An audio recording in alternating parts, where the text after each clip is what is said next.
close the door. Oke, depan gue ini ada Frankie Hutapea. Ini kalau yang belum tahu ini adalah anaknya Bang Hotman Paris. Iya, benar kan? Yap. Ya. Lama kita kenal. Udah lama. 8 tahun ada. 8 tahun kita kenal ya. Iya benar. Tapi gue ngundang lu kesini bukan gara-gara itu. Gara-gara kemarin tuh heboh banget ribut. Roy Sakti tuh sampai chat gue, tapi gue nggak sempat balas karena gue di luar kota kemarin. Iya. Terus tiba-tiba lu juga kontak gue, lu paling atas, supaya gue langsung balas. Lu bilang tentang ada masalah besar dalam vonis Indra Kents. Betul. Dan lu lawyer kan? Iya. Oke, berarti lu berhak untuk bicara harusnya. Tapi lu bukan lawyer Indra Kents ya? Di situ gue lawyernya Rudy Salim bahkan. Lu lawyernya Rudy Salim. Dampingin dia di Bareskrim jadi saksi. Oke, deketan. Dampingin dia jadi saksi. Oke. Karena Rudy Salim jual Tesla gitu ke Indra Kents. Betul, gue paham tuh. Yang akhirnya mobilnya kemana tuh? Disita. Disita? Ya sekarang di lapas negara. Oke, ada duitnya? Ada duit, ada macam-macam, ada Richard Mille, ada segala macam. Duitnya tapi dibalikin nggak? Pokoknya nggak duitnya kan nggak disita, mobilnya yang disita. Oh, kan mobilnya. Menyita itu kan nggak boleh dua-duanya. Oh, oke. Tapi intinya Rudy Salim duitnya tetap ada di Rudy Salim. Ya udah, dia nggak rugi lah ya. Rudy Salim juga kalau rugi nggak apa-apa lah ya. Iya, udah kaya. Dia udah kaya deh. Mana Rudy ini. Tapi oke bro, gini. Gua orang awam ya. Yeah. Gue juga pengen tahu dari sudut pandang lu, karena kata lu ada banyak masalah yang terjadi di sini. Yeah. Indra Kents ini divonis 10 tahun. Betul. Ini kayaknya juga udah cukup kasihan nih ya. Betul. Karena 10 tahun ya, walaupun ya memang pada saat itu menyebalkan gitu. Betul. Tapi udah 10 tahun nih. Nah, yang jadi masalah sekarang Yeah. orang nangis minta uangnya dibalikin, Betul. disita negara. Apakah itu hak negara? Apa gimana, bro? Oke, sebentar. Jadi untuk bahas Indra Kents itu ada dua konteks. Oke. Satu mengenai konteks sistem yang dia promoin, Oke. yaitu yang binomo ini, binary trading. Ya. Gue inget banget waktu Rudy ngomong di podcast Bang Deddy terakhir di sini, dia tuh bilang dia bahkan sempat beli sistem itu. Dia Oke. cobain sendiri, yang mirip-mirip binomo. Oke. Ya, dia beli, dia coba, itu bisa di setel semua di atas, semua player kalah semuanya gitu loh. Iya, dia sempat bilang katanya bisa bahkan screen bisa beda-beda. Screen-nya bisa beda, ya betul kan. Nah, binary trading itu kan tebak-tebakan. Apakah rate ini akan naik atau turun? Bahasa general ya, bahasa kasarnya kan. Tapi itu bisa dibilang judi, yes. Itu judi ya? Gua setuju itu judi. Judi, oke. Nah, tapi kalau orang judi, dia kan tahu sedang berjudi. Ibarat Piala Dunia nih, orang judi. Ada tim bola main, ada yang kalah, ada yang menang dong, ya kan? Tapi kalau lagi dikerjain, apakah itu masih judi? Oh, tunggu, bentar. Jadi kalau judi, gue tahu bahwa gue memang main judi nih ya. Gue ke kasino nih ya. Ke kasino. Oke, tapi Piala Dunia nonton lagi main nih. Oke, kita judi aja berdua deh ya. Jadi lu yang mana, yang kiri kanan? Ya, oke. Ya, oke, fair. Itu gitu udah kan. tahu ya. Iya. Kalah ya udah ya. Kalah udah. Tapi kalau ini menurut lu, yang berjudi pun tidak tahu kalau itu judi. Ketua paguyubannya itu salah satu. Kita sudah pernah ngomong juga di podcast si Rudy. Dia akuin itu rupanya itu di style semua. Oke. Dikerjain. Jadi pada saat masuk orang tidak tahu kalau itu judi. Dia tahu tuh judi. Ya kan? Dia tahu judi, tapi judi pun dikerjain. Ibarat lagi nonton bola, kita judi, tapi set. yang main bola set. Oke. Lu golnya 2 kali ya, tapi gol 3 kali gitu Oke. loh. Tapi ini masalahnya, menurut data, menurut keterangan dari si ketua paguyubannya itu korbannya binomo, dia bilang bahwa lu di setel kalah semua. Semuanya Kalah. Dan bahkan ya menurut keterangan beliau nih, ada yang menang, akunnya malah di freeze, nggak bisa diambil duitnya. Oh, berarti. Dan ini udah dibahas di mana-mana. Oke, ini berarti bukan judi, penipuan dong. Ya, penipuan memang. Oke. Nah, itu kita pahamin dulu, oke? Oke. Nah, ini di luar putusan ya. Jadi binomo itu sendiri memang menurut berbagai macam orang, dan si Rudy Salim pun sudah pernah beli sistemnya, dia coba sendiri. Dia bisa atur tuh semua. Dia bisa atur. Kayak algoritma, kayak lu bikin game lah. Ya. Ada kodenya kan? Ya. Ada codingnya kan? Ya, Itu ada diatur AI-nya, lu semua. bisa kalah lah pokoknya. Kalah ya. Tapi yang jadi fokus di situ adalah divonis majelisnya ini putusannya. Gua nggak akan komentar mengenai tahun vonisnya, 10 tahunnya.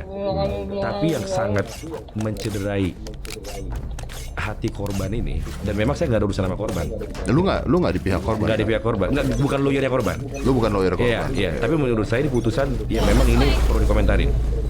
Harus diingat gini, di dakwaannya Indra Kents, dan saya sudah dapat, memang ada pasal bahwa dia didakwa mendistribusikan konten judi online.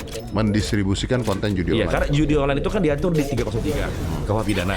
Tapi mendistribusikannya itu diatur di Undang-Undang ITE. Ya. Iya kan? Jadi di mendistribusi judi online.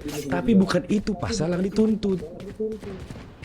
Jadi pasal itu. Yang dituntut adalah, nih saya bacain ya, yaitu dengan sengaja menyebarkan berita bohong dan menyesatkan, menciptakan kerugian untuk konsumen. Oke. Itu yang dituntut dan itu yang divonis. Itu yang kena 10 tahun. Itu yang kena 10 tahun karena kenapa 10? Kalau itu kan cuma 6 tahun nih, tapi 10 tahun karena ada TPPU-nya juga kena. Pencucian uangnya itu fair, itu benar. Tapi di pertimbangan majelisnya dia menyatakan bahwa harta yang sudah disita oleh penyidik dan jadi bekas aset-aset Indra Kents tidak dikembalikan ke korban. Kenapa? Menurut pertimbangannya karena korban sedang berjudi. Sekarang coba. Tapi tadi kan lu mengatakan bahwa korban memang berjudi. Korbannya berjudi, tetapi korban ini bermain di binomo melalui Indra Kents. Kan dia ada referral code nih kan. Indra Kents punya YouTube. Iya kan? Semua orang tahu kan. Dan rupanya itu statistiknya di bisa dia menang terus. Nah, dia bilang nih, lu kalau mau cobain nih ada referral code-nya. Ya kan? Karena bujuk rayunya di situ, dia bikin account di binomo. Bikin account, ada referral code-nya, dimain. Ya kan? Nah, rupanya yang divonisnya itu adalah keterangan bohong menyesatkan seolah-olah trading investasi tapi judi. Tapi bener dong. Sebentar dulu. Tapi pidananya itu bukan di judinya, menyebarkan berita bohongnya. Itu unsurnya. Nah, sekarang di dakwaan itu kan ada 3 pasal. Ya, penipuan, terus yang menyebarkan konten distribusi judi ITE, sama yang ini dengan sengaja menyebarkan berita bohong. Tapi kan Indra Kents tidak pernah divonis dan dituntut menggunakan pasal yang mendistribusikan judi online. Gua paham. Gua paham. Nah, kenapa tidak pernah dituntut itu? Nggak tahu. Jaksa memilih untuk menuntut dari yang menyebarkan berita bohong. Itu yang diambil. Yang dibuktikan. Dan divonis itu jelas-jelas, divonis itu juga jelas-jelas wordingnya. Saya bacain ya. Dalam amar putusan menyatakan Indra Kents terbukti bersalah, ya kan, menyebarkan berita bohong dan penyesatan dan melakukan tindak pidana pencucian uang. Kalau Indra Kents-nya tidak divonis sebagai mendistribusikan judi online, berarti apakah korbannya sedang berjudi? Karena vonisnya tidak ada. Ini lu bicara sebagai lawyer kan? Sebagai lawyer, ini udah. Iya, gue paham. Di situ gue paham. Iya. Tapi kalau tadi gue tanya lagi apakah mereka berjudi, tapi lu mengatakan emang judi, gimana? Betul. Jadi gue bingung nih. Mereka berjudi, tapi si Indra Kents tidak divonis sebagai penjudian, sebagai bandar judi atau mendistribusikan konten judi. Sedangkan korbannya, kalau kita bicara negara hukum harus mengikuti hal tersebut. Maksudnya, karena ini berkas, itu maksud lo begitu? Ini berkasnya. Jadi gini, ini ada 3 level ya. Dakwaan, tuntutan, vonis. Di tuntutan yang dibuktikan, dan saya baru baca tuntutannya. Ya kan? Ini benar-benar saya baru baca tuntutannya. Di tuntutannya dibilang, ya kan, membuktikan pasal yaitu yang mengenai keterangan bohong, dan divonisnya juga keterangan bohong. Gitu loh. Jadi ibarat gue bandar nih, ya kan? Gue jadi Indra Kents-nya, Bang Deddy jadi playernya. Bang Deddy kan laporin gue di polisi. Gue sekarang lagi di sidang. Kalau gue di sidang divonis bersalah mendistribusikan konten judi online, berarti kan gue memfasilitasi judi online. Kalau gue memfasilitasi, berarti korbannya kan player. Bang Deddy main. Itu di sistem negara fair. Square, is all fair and square. Ya, kenapa? Di sistem negara. Tapi kan gua divonis bersalah menyebarkan berita bohong dan penyesatkan, dan pasalnya bilang yaitu merugikan konsumen. Berarti kan hakim mengakui gua konsumen bukan penjudi. Ya, dari wording pasal tersebut. Pasal tersebut.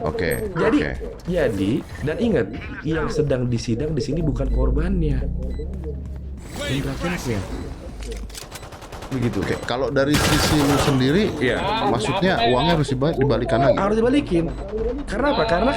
Karena adanya tindakan pidana tersebut, korban sebagai konsumen disesatkan dan dia masukin duit, harusnya dibalikin. Dan di dalam tuntutannya itu nama-nama korbannya ada kok.